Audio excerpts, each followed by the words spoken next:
In the person of Gandhi, they are experienced for a brief moment the miracle of unity. But when he goes, there will be a crash, an utter relapse into that strife and chaos so characteristic of the Indian people. The young Hindu, of course, is optimistic. He's been to America, and he's been contaminated by the cheap idealism of the Americans, contaminated by the ubiquitous bathtub, the 5 and 10 cent store bric-a-brac, the bustle, the efficiency, the machinery, the high wages, the free libraries, etc., etc. His ideal would be to Americanize India. He is not at all pleased with Gandhi's retrogressive mania.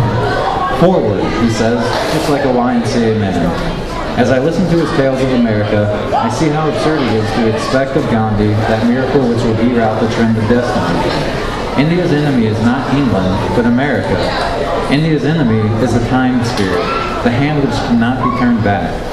Nothing will avail to offset this virus which is poisoning the whole world. America is the very incarnation of doom. She will drag the whole world down to the bottomless pit.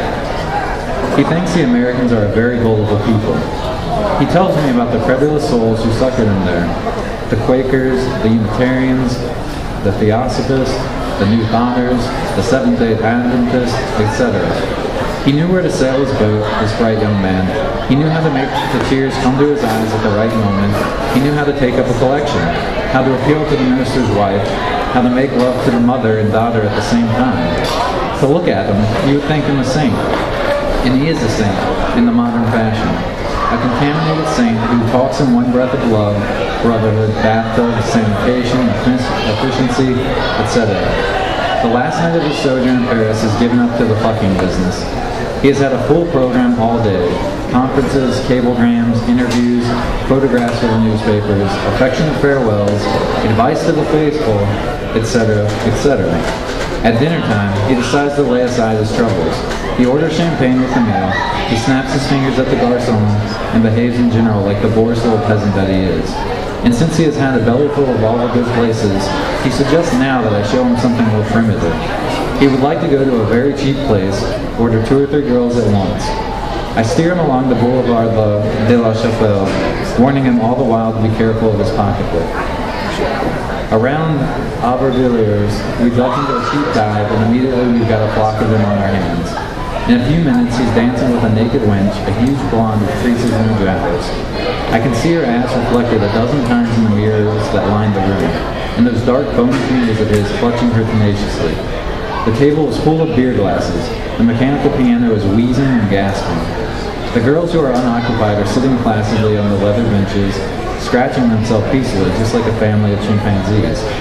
There's a sort of subdued pandemonium in the air, a note of repressed violence, as if the awaited explosion required the advent of some utterly minute detail, something microscopic but thoroughly unpremeditated, completely unexpected. And that sort of half-reverie, which permits one to participate in an event, and yet remain quite aloof, the little detail which was lacking began obscurely but insistently to coagulate, to assume a freakish, crystalline form like the frost which gathered on the window pane. And like those frost patterns which seem so bizarre, so utterly free and fantastic in design, but which are nevertheless determined by the most rigid laws, so this sensation which commenced to take form inside me seemed also to be giving obedience to ineluctable laws. My whole being was responding to the dictates of an ambience which I had never before experienced. That which I could call myself seemed to be contracting, condensing, shrinking from the stale, customary boundaries of the flesh whose perimeter knew only the modulations of the nerve ends. And the more substantial, the more solid the core of me became, the more delicate and extravagant appeared the close, palpable reality out of which I was being squeezed. In the measure that it became more and more metallic, in the same measure the scene before my eyes became inflated. The state of tension was so finely drawn now that the introduction of a single foreign particle, even a microscopic particle, as I say, would have shattered everything. For the fraction of a second, perhaps I experienced that other clarity which the epileptic, it is said, is given to know. In that moment I lost completely the illusion of time and space. The world unfurled its drama simultaneously along a meridian which had no axis. In this sort of hair-trigger eternity, I felt that everything was justified, supremely justified. I felt the wars inside me that had left behind this pulp in the rack, I felt the crimes that were seething here to emerge tomorrow in blatant screamers. I felt the misery that was grinding itself out with pestle and mortar, the long ago misery that dribbles away in dirty handkerchiefs. On the meridian of time, there is no injustice. There is only the poetry of motion creating the illusion of truth and drama. If at any moment, anywhere, one comes face to face with the absolute, that great sympathy which makes men like Gautama and Jesus seem divine freezes away, the monstrous thing is not that men have created roses out of this dung heap, but that, for some reason or other, they should want roses. For some reason or other, man looks for the miracle, and to accomplish it, he will wade through blood. He will debauch himself with ideas. He will reduce himself to a shadow if only for 1 second of his life he can close his eyes to the hideousness of reality. Everything is endured. Disgrace, humiliation, poverty, war, crime, ennui. And the belief that overnight something will occur, a miracle which will render life tolerable.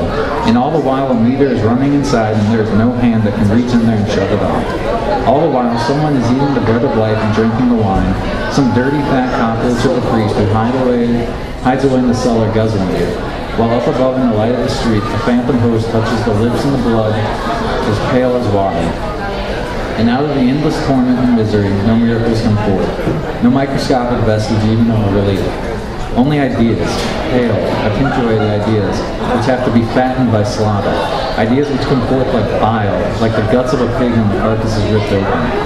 And so I think what a miracle it would be if this miracle, which man attends eternally, should turn out to be nothing more than these two enormous turds, which the faithful disciple dropped into the day. What if at the last moment, when the baking table was set and the cymbals clashed, there should appear suddenly, and wholly without warning, a silver platter on which even the blind could see that there is nothing more and nothing less than two enormous lumps of shit. That, I believe, would be more miraculous than anything which man has looked forward to. It would be miraculous because it would be undreamed of. It would be more miraculous than even the wildest dream because anybody could imagine the possibility, but nobody ever has, and probably nobody ever again will. Somehow the realization that nothing was to be hoped for had the salutary effect upon me. For weeks and months, for years, in fact, all my life I had been looking forward to something happening, some extrinsic event that would alter my life, and now suddenly, inspired by the absolute hopelessness of everything, I felt relieved, felt as though a great burden had been lifted from my shoulders. At dawn I parted company with the young Hindu. After touching him for a few francs, enough for a room. Walking toward Montparnasse, I decided to let myself drift with the tide, to make not the least resistance to fate, no matter in what form it presented itself. Nothing that had happened to me thus far had been sufficient to destroy me. Nothing had been destroyed except my illusions. I myself was intact. The world was intact. Tomorrow there might be a revolution, a plague, an earthquake. Tomorrow there might not be left a single soul to whom one could turn for sympathy, for aid, for faith. It seemed to me that the great calamity had already manifested itself, that I could be no more truly alone than at this very moment. I made up my mind that I would hold on to nothing, that I would expect nothing, that henceforth I would live as an animal, a beast of prey, a rover, a plunderer. Even if war were declared, and it were my lot to go, I would grab the bayonet and plunge it up to the hilt. And if rape were the order of the day, then rape I would, and with a vengeance. At this very moment, in the quiet dawn of a new day, was not the earth heated with crime and distress? Had one single element of a man's nature been altered, vitally, fundamentally altered by the incessant march of history? By what he calls the better part of his nature, man has been betrayed, that is all. At the extreme limits of his spiritual being, man finds himself again naked as a savage. When he finds God, as it were, he has been picked clean, he is a skeleton. One must burrow into life again in order to put on flesh. The word must become flesh, the soul thirsts. On whatever crumb my eye fastens, I will pounce and devour.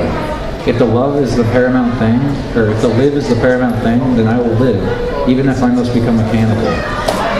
Heretofore, I have been trying to save my precious hide, trying to preserve the few pieces of meat that hid my bones. I am done with that. I have reached the limits of endurance. My back is to the wall. I can retreat no further. As far as history goes, I am dead. If there is something beyond, I shall have to bounce back. I have found God, but he is insufficient. I am only spiritually dead. Physically, I'm alive. Morally, I'm free. The world which I have departed is a menagerie. The dawn is breaking on the new world, a A jungle world in which the lean spirits roam with sharp claws.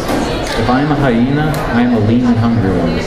I go forth to fatten myself.